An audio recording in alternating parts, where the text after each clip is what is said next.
This is a long form video. I don't do many of those because most people I don't think have time to listen or watch. But today I want to talk to you guys because I just got out of the hospital. Today is the 29th. I don't know if you can see that, probably not. The 29th of March. My birthday is coming up April 5th. I know, I'll be 54. But I was in the hospital recently on the 15th, and I got out of the hospital on the 17th. So I went in the morning of the 15th, was there all day the 15th, 16th, left basically in the evening of the 17th. No food from the 14th until basically the 17th, the morning of the 17th. The reason why is because I had a small bowel obstruction. You guys are like, what's a small bowel obstruction? Well, let me explain it. And the reason I'm going to explain it is because a lot of people think, oh, you're backed up, you couldn't poop, your bowels were obstructed. And constipation is a symptom. It is not constipation and diarrhea, actually, believe it or not, are a symptom of a small bowel obstruction, but they are not what obstructs your bowels. What happens with me, for me anyway, this time, and this is the first time this has ever happened to me, but in December of 2024, I had an emergency appendectomy. My appendix ruptured, contaminating the abdominal cavity, the intestines in the area, and I had to have my ascending colon past the cecum removed, and then I also had to have the small intestine to the terminal ileum, not the entire ileum, but the terminal ileum had to be removed as well because that's where the cecum and the ileum come together. I think it's called the ileocecal valve, and that's where the small intestine passes and the large intestine. They join and they pass really pass nutrients and waste products back and forth. Not back and forth, only one way, from the small to the large. So because my contamination from the perforated or ruptured appendix had spread throughout, they had to take a little extra from me. Now what happens is when you have intestinal surgeries like that, you end up with scar tissue. Scar tissue can get inflamed, and then it can cause those intestines to kink sometimes, spasm, kink. They can collapse. They can get adhesions from the scar tissue and then cause other problems. But basically, this led to the small bowel obstruction. Mine was kinked shut like a garden hose. So there's a hose actually. I'll never have it. So if you took this hose and you kinked it shut, that's what happened. And that's why I had a small bowel obstruction.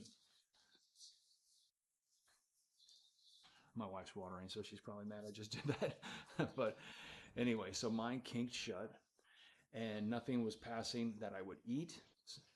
It wouldn't go down into the stomach or into the intestines. It would only go into the stomach, and then it couldn't continue its way through the intestines. And the things that were already in the bottom, then that was already restricted as well from being able to have the water and the other things that would normally help pass your stool. It wasn't happening. So what happened was on the morning of the late morning, I guess. Let's see. I went to the hospital on the 15th. So early morning on the 15th, around 2 a.m., I was vomiting big time and also had diarrhea. I know, too much information, but you know what, guys? I'm here to give it all to you. So what it looked like I was just, like I was possessed, man, like Linda Blair from The Exorcist. It just all this green, black, dark vomit was coming out of me. And I hadn't eaten for a whole day because what started was just like severe cramping, gas, pain. I felt like I was, if I had an appendix, I would think I was having appendicitis again. It would felt that bad. And then I just kept vomiting. And the vomit amount was crazy for not having any food. I was like, where is this coming from? This can't be, this is not good. I started thinking about it, and I was like, oh man, this is related to the appendectomy. I knew it was because I hadn't been quite right ever since 2024. Everything's always been a little bit iffy for me when it comes to the intestines. So I said, hey man, I need to get to the hospital. So because I kept vomiting and having other issues, I was like, let me just call the ambulance so I can get into the ER. Unfortunately, it was a Sunday morning. That's how it happens, right? Your appliances break down on the weekends all the time. So does your body, apparently. So the body said, hey, it's Sunday. Let's go to the ER. So we went to the ER. Get to the ER. They had all kinds of crazy theories. The ambulance driver, clueless, bless her heart. I shouldn't say that. It's kind of mean, but I had told her, the 24 hours before this all happened, I had done a leg workout. She's trying to say that I probably strained my psoas. I said, girl, the psoas ain't, that psoas doesn't give you the shits and make you vomit. Sorry. I didn't want to make her feel stupid, but I did. And then she took the wrong turn going to the hospital and tried to take me to a different one. We had to correct that. Nice girl, though. But needs to work on a little bit more of her medical knowledge. Let's just say that. Then I get to the ER. One of the nurses is trying to tell me, well, it's probably because you had a protein shake and and a protein bar. I'm like, bro, that doesn't do this to you, okay? It's a small bowel obstruction, I'm telling you. And I try to explain it. Then the doctor comes in, the attendee at the emergency room, and he said, what do you think it is? And I go, I think it's a small bowel obstruction. He said, you know what? I think you're probably right. Let's run you through a CT scan with contrast and let's confirm it. Come back. He said, what do you think the results say? I said, probably small bowel obstruction. And he said, you're correct. It is a small bowel obstruction. So what do you know? I know a little bit about my own body. Shocking. So then they admitted me. They put an NG tube down my nose into my stomach. And this is how you fix this, right? He goes in. You can go through surgery, but they don't like to do that because what happens with surgery is you end up with more scar tissue. So we want to avoid that. So avoid the scar tissue. Through the NG tube down my nose. Very uncomfortable. You don't want to have to do that. Make sure they numb it up for you, like the throat and the nose. They only numb my throat up. I told them, hey, let's numb the nose too. They didn't want to do that. Well, the tube goes up your nose, down your throat, into your stomach where it drains. Then they put the suction on it, suck out your stomach juices, get everything emptied out of you. And then what that does is it relaxes the bowel, right? The intestines. They can relax, they can calm down, they can reset. Much like a computer, you have to hard boot it sometimes, turn it all the way off, power it all the way off, power it back on. You kind of do that with those two, with your intestines. It relaxes, they get to reset, they unkink. What do you know? They unkink, and then here you go. They can start back up. So anyway, I'm in the hospital, and I was there for, I guess it's the better part of 3 days then. Now, let's talk about how that affects you when it comes to nutrition, um, weight loss. You're in there, you're on a fast. You got the drip, the IV drip with the glucose, the sodium, that kind of thing, but you're not getting any food while everything resets. So for about 72 hours, no food.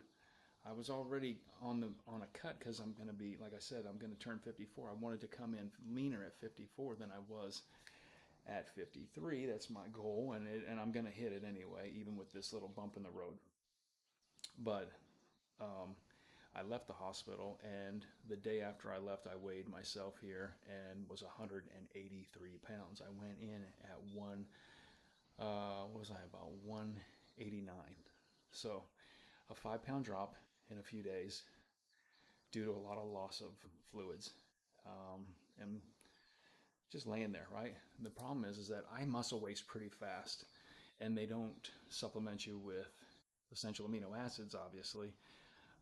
They just give you the glucose and the sodium. So just having that as your nutrition, not good, right? So you're dropping weight. Now I'm building back up. Today, like I said, is the 29th. The birthday's in a week. Body weight is holding steady at 186. I was 183, back to 186. I figure this is a pretty good weight for me, 186 to 190, somewhere in that range. Did the body pod scale this morning, had me at under 11% body fat, which looks about right based on what I can tell and see. And I'm going to have a DEXA scan on April 3rd, and I will post that and the results from that compared with the Hume body pod, because a lot of people would talk, they have a lot of questions about whether or not that thing's accurate or not, and me too. So we're going to see, because they claim that it's 98% accurate as a DEXA scan. Um, so I'll let you guys know how that goes as well.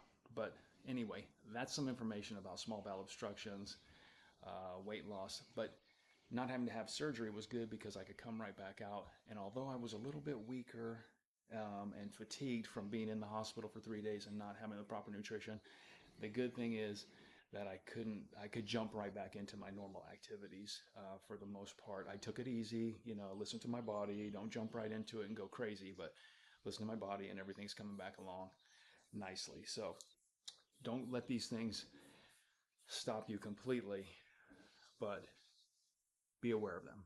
Pay attention to your body and, you know, just keep plugging away.